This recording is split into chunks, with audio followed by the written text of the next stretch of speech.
national uh, group chartered by who was behind it, Ann? Well, Which it, department it was was it set up? it was formed by a law. A law created us. Oh, okay. Wow. Yeah, yeah. So a permanent body? No, no. The law asked us to talk about it for a year and come up with Okay. findings and Okay. recommendations to Congress at the end of 12 months. Okay. And Excellent. that's what we did last June. We submitted the report last June. So I don't want to get too far into your talk, just other than to say this is a topic that is near and dear to all of our hearts, those of us that work closely with students in technology. And we're just thrilled that Anne was to be able to not only be at the table, but to take a leadership role with this group and to help steer it in the direction that it ended up going. And we're now starting to see some of the fruits of her labor. And we could not have asked for a better representative to be fighting for the best possible conditions for our kids online and for truthfulness as far as understanding risk and just a lot of other awesome stuff. So with that, I'm going to turn my mic off so you don't have to hear me sniffling and turn it over to Annie. Oh, Rock and roll, Annie. Kevin, thanks for that kind introduction. I think what I'm going to do is give you the talk that I gave shortly after we submitted the report on June 4. And I'll just stop every now and then and see if anybody wants to talk about anything that I say. But I was really thrilled that we could call it Youth Safety on a Living Internet. And that's what I'm going to talk about, what we said to Congress about that, and a few words afterwards about where we're going right now in the online safety field. So I've been chronicling and participating in the online safety field for more than 13 years now, and I've noticed that we have two ways of viewing youth as well as new media and internet safety, from the inside out and the outside in. Inside out, or the youth-centric approach, is very new. It's the perspective of young people, social media researchers, and not enough parents and educators. Because young people's use of digital media and technologies is so individual, like the way they conduct their lives, it's a very important perspective. And outside in is the adult perspective, and that's a gross generalization, but we see way too much of it, that it's that of mass media natives who grew up in a media environment where media were professionally produced and regulated, a perspective that relies heavily on their experience with the media of our youth, and on the news coverage and policy making of fellow mass media natives. This view is beginning to accept the growing body of youth online risk research, but not paying enough attention to the newer but also growing body of social media research. And a really great book that represents that great work going on is an MIT Press book published last year entitled Hanging Out, Messing Around, and Geeking Out, Kids Living and Learning in New Media. That really gives a picture of how they're actually using media today. So that's the backdrop to the work of the Online Safety and Technology Working Group, or OSTWIG for short, which published the report just a couple of months ago. And so, as I said to Kevin, that we were created in late 2008 by a law called the Protecting Children in the 21st Century Act, which was passed and signed at the very end of the Bush administration by Bush. And a small portion of it charged the National Telecommunications and Information Administration, or NTIA, which is under the Department of Commerce, with creating the working group. And that was my hobby for the past year, and co-chairing that. And probably not surprisingly, and in the same spirit as one of our predecessor task forces, the COPA Commission of 2000, Congress didn't give us any supporting budget, so we were yet another unfunded mandate and had to pay all our own expenses, et cetera, et cetera. So meanwhile, the statute told us to look into the state of 4 areas, and the rest of I hope this isn't going to be too boring, but I'm just going to give you sort of the general picture real fast, the background on it. The 4 areas that it asked us to look into, and I felt that the statute was, really very Web 1.0, was parental control technologies, the state in these areas, consumer education, which is what I've been very involved in, child pornography reporting by the internet industry, and customer data retention for law enforcement investigations. I'm not going to go into all of that because it consumed 150 pages. We'd be here for the rest of the week and you'd be comatose. So some of you may be interested in the views and appropriate tensions that exist between law enforcement, the internet industry, and the civil liberties group. There was a lot of tension in that area, and that's reflected in the different perspectives in that chunk of the report, the data retention part of the report. But what I thought I'd talk about tonight is why we called it a living internet. And I think this is really all that's really relevant in the report to your work. Thank God for you guys. So what does that mean? I feel that it's really important also for setting policy both, at the household level, the school level, district level, state and federal levels. And it's not just technology or even content we're talking about, as you well know. It's behavior or sociality, every bit as much as content. And the internet, as we're all using it now, is not just the product of a growing portion of humanity's creativity, learning, and sociality. It mirrors them as well, as serves as a platform for them. The fixed and mobile internet is another place where all of our creations and social lives and our playtime and our learning and our productions play out in real time. So what does that mean where young people's online safety is concerned? And so I just thought I'd give you about 8 things that they mean to me, and I think to really all of us. The first one is the new meaning of content. We're talking about behavioral as well as informational content. It's basically impossible to block behavior happening in real time the way filtering software blocks content, right? It's like trying to isolate a single behavior from ongoing social interaction or a single child's part of a social circle's activity. The second thing is it's embedded in real life. This is what the research shows, that young people's social lives happen now, both online and offline, on multiple devices as well as in the real world. So here's what this means for parental control tools, as we had in our report. First, it means that blocking or deleting something online or on phones doesn't usually solve whatever's going on between the people involved. In the case of kids, we're talking about digitally enabled 24/7 school drama, because the research shows that kids' online experiences are largely grounded in real life, in school life.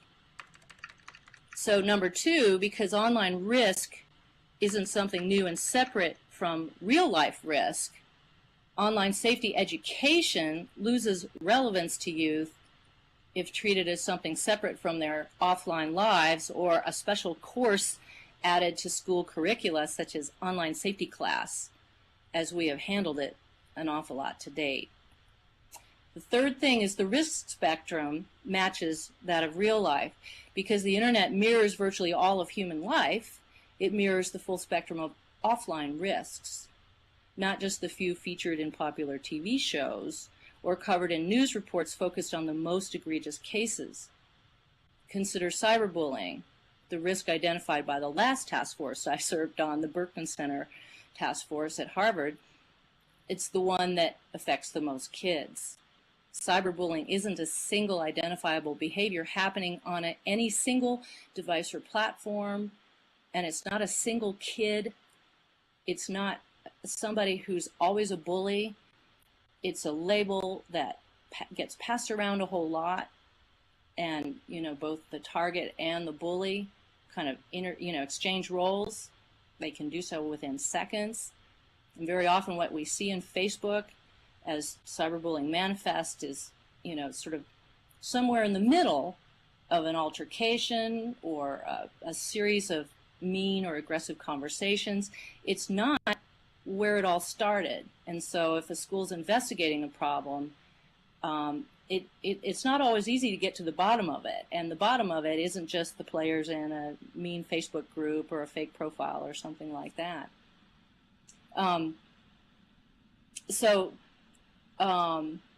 The risk spectrum, back to that, cyberbullying has a whole range of causes. And, it could be anything. It's also misdefined and misused a whole lot. It's usually the most egregious example of, school drama or conflict or arguments. And, there's just that whole sort of range of behaviors and aggression that we've been dealing with for a very long time. And some of it just kind of shows up in Facebook or in text messages, etc. And, also what the risk prevention practitioner community says is that it's the only solution is a whole school community approach, not, just suspending a kid. The fourth point that I'd like to make is that the net is everywhere, and we tried to get that across in the report too. This is in terms of both location and devices, and it may be filtered on computers at school, but much less on the cell phones a fast-growing number of students take with them to school, where it's tough to enforce policies concerning devices that fit in pockets and under desks. We really felt it was important for Congress to understand that filtering computers doesn't cut it much anymore. And we're not recommending more filtering. We're not recommending banning.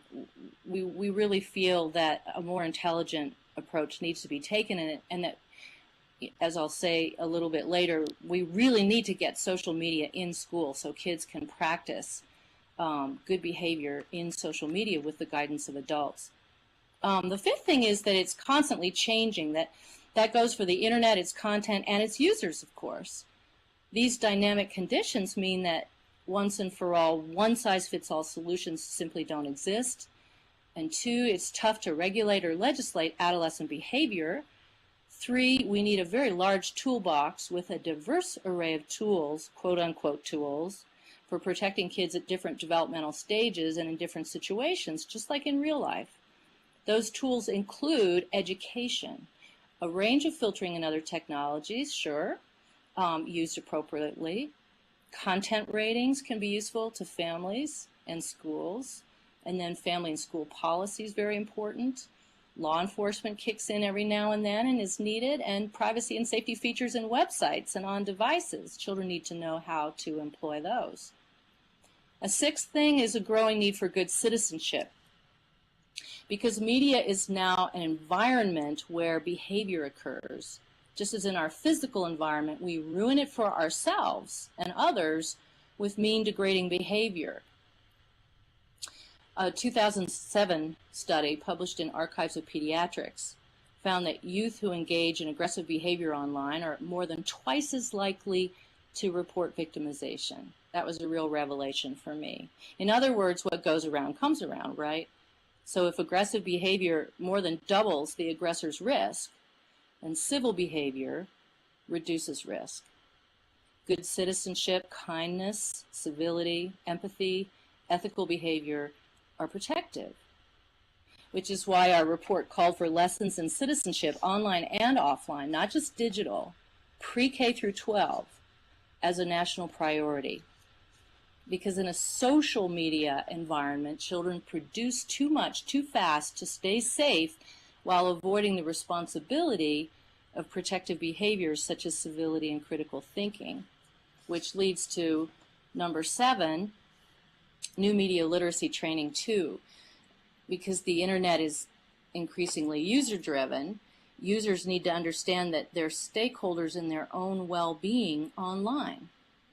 So for their protection, kids need to understand that their own actions and behaviors have a lot to do with how positive or negative their online experiences are.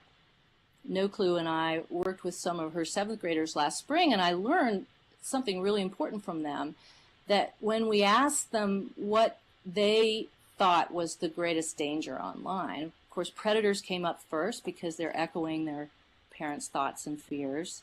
Boy, that point has gotten across pervasively nationwide. But and that is not the greatest risk that kids face. We've all been grossly misinformed. But when they brought up cyberbullying, and No Clue, you feel free to jump in. It might be interesting to get your perspective here. But when cyberbullying came up, it was just always somebody else. In other words, children have been taught that they are always potential victims, and not that they are stakeholders or that they have a vital role to play in their own well-being online. They're not taught that what goes around comes around in cyberspace.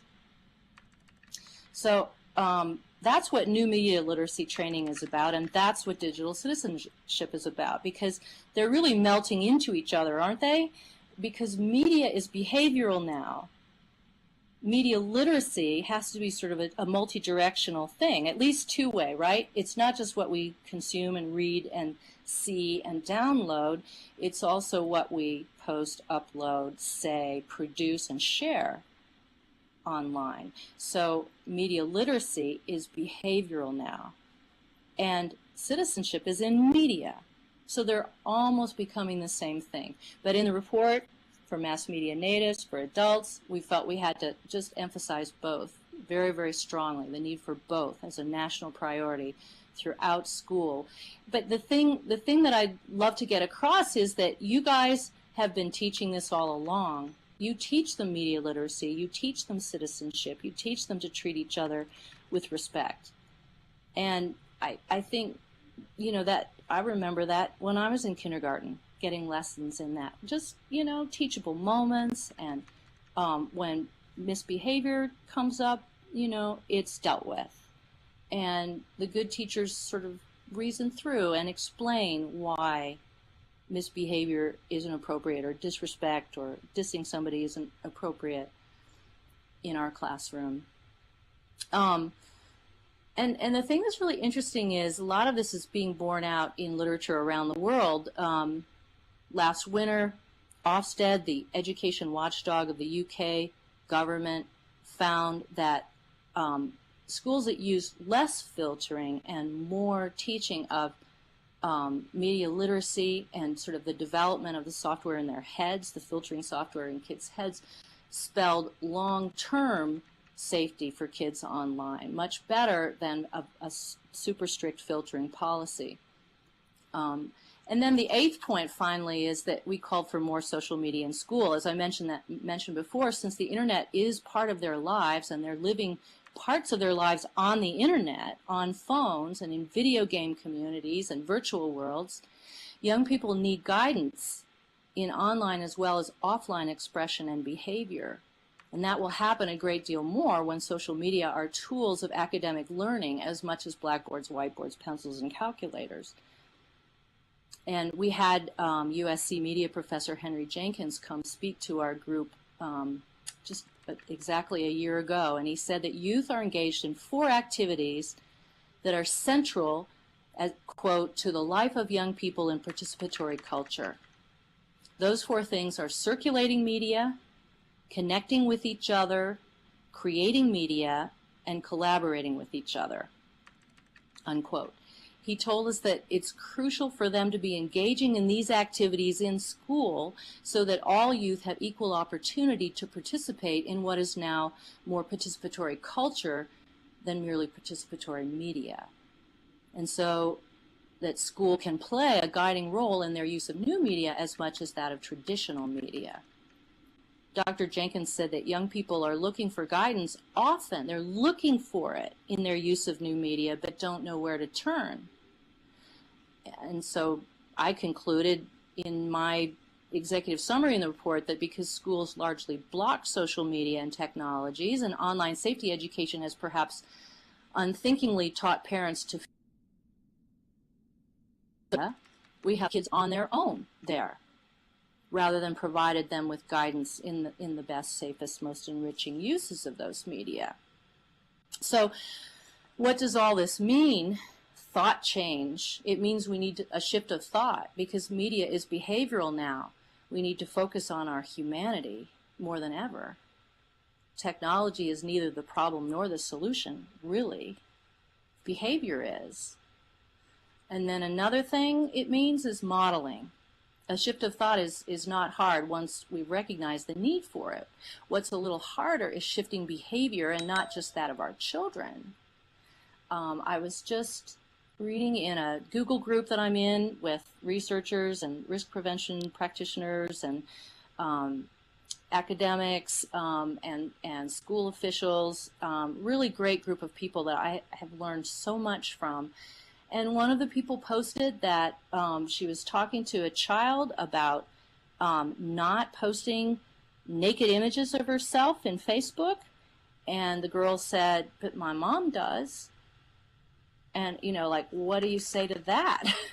So that's what I mean by modeling. You know, we can't just sort of teach responsible behavior, self-protective behavior. We have to model it. And, you know, that's a high calling and a difficult task. But, you know, that's what we encourage parents to do, and educators too, of course. And I think this also means a new kind of social contract. I spoke about this at Google last spring. We need to recognize and act on the fact that because the new media environment around us is affecting education, business, the economy, lawmaking, and every other aspect of life, a new kind of social contract is really now solidly in place and becoming a pervasive reality. It's like what the original guys who talked about the social contract, Locke and Hobbes, you know, who sort of were key to some of the work of our founding parents in the society, could only dream about, because then, you know, it was sort of a pipe dream that there was a balance between government and the people. But now there really is. Power really is becoming distributed among users, industry, and government. And the internet industry is helping to set foreign policy now. And there are all kinds of examples I could give you, but you know, really safety and well-being in this environment is a negotiation. If you just think at every single level, if you think about how users are posting photos of each other and of their peer groups in Facebook, they are negotiating the well-being of one another. They have to work that out. That's not something that Facebook can do much about. And Facebook is more like an oil rig, right? As one of my colleagues said, you know, all metaphors break down, but Facebook doesn't own its product. The users do. And there are things that Facebook is, you know, obligated to do to protect its users' privacy and safety as best as possible. But when that content is being produced in real time and changed and updated in real time, and we're talking more than 500 million people, there is absolutely no way that a company with I don't even know how many dozen people they have in the back office, you know, doing triage, you know, on everything from cyberbullying to, you know, you just can imagine the full spectrum of issues that come up. And there is no way that Facebook can control all that's going on. And there's no way that a government can regulate the industry, because we're talking about user behavior and user production. Regulation and law can't keep up with these changes in technology. It's like a blunt instrument. And what you find is things like the Privacy Commissioner of Canada talking to her counterparts in 9 other countries and having them write an open letter to the CEO of Google saying, you know, Buzz is you know, violating its users' privacy. Do something about it. That is a 10-country effort to change the behavior of a single corporation based in the U.S. And we're talking about users in Facebook, not Google. Well, Google, I'm sure, has users in every country in the world, but Facebook does too. So national borders are pretty meaningless. So it's really a very fascinating time to be alive, and a very scary time to people who are really into control. So that's almost it. What will result from all this is really hard to tell. You know, others have submitted big reports to Congress, and you know, we're sure that legislative aides read some of it, depending on what committee or subcommittee they serve. We hope that this will affect lawmaking. There was a hearing on Capitol Hill after we submitted our report about it, and that was good. There were 39 recommendations in our report, and Hemu Nigam, my co-chair, he used to be the chief security officer of News Corp, which owned MySpace, and now he's running his own consultancy. He and I made 5 recommendations in the executive summary, and then the media literacy and citizenship ones were among, there were about 12 recommendations in addition to those, and then the parental controls subcommittee came up with 13, child porn reporting 6, and data retention 3. And I just co-moderated a panel on digital citizenship at the Internet Governance Forum week before last in Lithuania, and my co-moderator, Martin Coker, who directs New Zealand's National Online Safety Organization, told us that their country has just found that online safety doesn't work. It simply doesn't work. They don't even use that term anymore, and they focus entirely on digital citizenship now as a country. And a lot of Europeans are saying that too. So we're seeing you know, things moving in a positive, holistic direction where tech literacy, media literacy, and social or life literacy are all being taught in school, and you know, not just in special classes. And so we're seeing a lot of progress. It feels sometimes like our country is behind a bit, and you know, part of the reason is we're huge, we're messy and unwieldy, and we have, you know, some states that are sort of top down and have state education departments that determine curriculum, and bottom up states, and it's very difficult to set policy.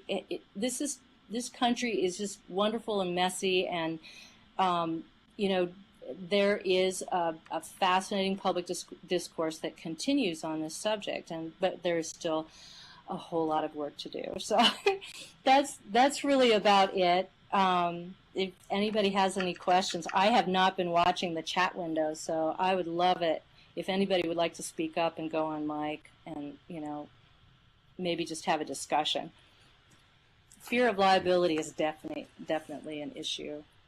You know, there was a law professor at Berkeley, who said that anybody, including children, is more likely to get hit by lightning than to be abducted and hurt by a stranger. And you're absolutely right. Predation affects very, very few children. And when it does come up, it's usually at-risk youth that we're talking about. It's kids who are looking for love in all the wrong places, and they have a role in that. I'm not saying blame the victim, but children have a role in their own well-being online, whether we're talking about bullying or sexual predation or sexual victimization. But the vast majority of cases where predation is concerned involve, you know, as you've probably heard many times, people kids know in real life. The New York Times Magazine, week before this, had a fantastic long piece on a school that teaches with video games and in video games and video game design in New York City. And one of the points made in it was that gaming is all about failure over and over and over again. It's like failure is built in, and it's part of learning. And making mistakes is part of child development. And, you know, James Paul G. at Arizona State talks about this. It's kind of hard because it's counterintuitive in the school systems that, you know, most people work in. But that that message is beginning to get out, and then the whole thing about how we can't remove all risk from their lives. There is no way, and in fact, there's a researcher named Sonia Livingston at the London School of Economics who runs all of the cross-cultural research throughout Europe, pan-European research on youth risk and online safety. And in talk, she talks about how it's you not only can't remove all risk, we don't want to. They're supposed to do their risk assessment, but it is a really hard message to send to parents. I'd like to know, Annie, what advice you have for those of us that would like to move this conversation along in our communities where the overriding concern is, let's just say, online safety 1.0. And I mean, you guys are at the absolute pinnacle and forefront of current thinking and current research, but for folks that are not as knowledgeable, there's still some convincing that has to occur. So what advice do you have for those of us in that situation? That's a really good question, Kevin. I think it's very important to be very patient with ourselves and our fears and those of other adults. I think we need to understand the context that we're all working in. This is a huge, profound media shift that we're all experiencing, and even though the term digital native is slowly being discredited and replaced, and even Prensky, who coined it, talks about digital wisdom now.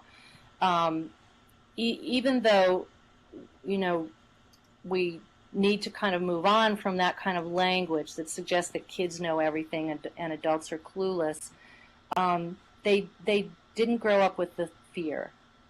They are comfortable with the technology because it never was uncomfortable to them. It never was new to them, except when they were very, very little, when everything's new to them. So I think we need to have a lot of patience with ourselves and each other, and I think we need to be very realistic. I think one of the maybe two primary messages are that children's use of social media, digital technologies, whatever we want to call new media, is completely individual. It's as individual as the way they conduct their lives. And sure, there's peer pressure there, just as there is in real life. But I think if we just remind each other as adults that what you read in the news is always predictably negative and the most extreme examples. So don't take don't extrapolate from the news what your child's experience is. Talk with your child. The number one safety tip is talk with your child. This is not rocket science. This is parenting. This is not technology. This is humanity we're talking about. And we have been parenting for generations upon, for thousands and thousands of years. And we have a lot of collective wisdom about that. But it's really about that. It's not about technology. Technology has some impacts, but we don't have to be intimidated by it. And I have a question for you. What's ahead for you professionally? What are you working on now, and what do you see in the next 18 months as like the big projects? Because this is obviously something huge that you were involved in and did such an awesome job in. But what's next? Oh gosh, I'm still kind of recovering from that. Took a few weeks off in July, kept blogging, but didn't travel at all, which was heaven. There just seems to be more and more travel. My work is getting more international. As I said, I was in Lithuania for the first time in my life about a week ago, and that was absolutely fantastic. It's the Internet Governance Forum is kind of UN-like, only it has a lot less power. It's really all about consensus building. But in our digital citizenship workshop, just on our panel, the UK, the US, New Zealand, Egypt, and one other country were on the panel. And then, just from the people who actually spoke up in the audience, we had people from Costa Rica, Israel, Thailand, and India. And, you know, countries all over the world are working through these issues. And most of, you know, the Internet Governance Forum didn't really have anything about online safety in it originally, but it has organically grown in a major way. It's becoming a major thread in the discussion. The Internet Governance Forum, or IGF, is really about economic development, right? But a lot of countries are realizing, and the Director General, these are very high level, you know, like communications ministry and telecommunications and policy and lawmakers going to this thing. The Director General of Israel's communications department or ministry, whatever, came up to me and said, we really have to get going with online safety. And I said, you're kidding me. You're one of the most high-tech countries in the world, and you produce all this software that we're using in the United States. They you know, ICQ, which AOL bought for millions years and years ago, was developed in Israel, and so many products. And he said, no, we haven't even started with online safety yet, and that's my mission. I don't want to be in public life very long, but that's what I'm going to just get going before I go back into private life. So it was sort of a mind-blowing experience, and there's a very, very steep learning curve, but it was really great. And I'm going to be in Luxembourg next month to talk about just a little bit of U.S. perspective. I was sort of, last year I was the token American there, and it was such an honor to be there. But I mean, that's not all of it, but that's just a little bit. I think my goal is to get more conversation. So much of our public discussion is so insular and so inward-looking. And there is so much good work going on abroad. I would really like to get more cross-pollination going. Thank you, Anne, for making the time this evening to join us and to share about your work and for all the things you're doing and will continue to do for us to slap the government silly, get us to do what needs to be done.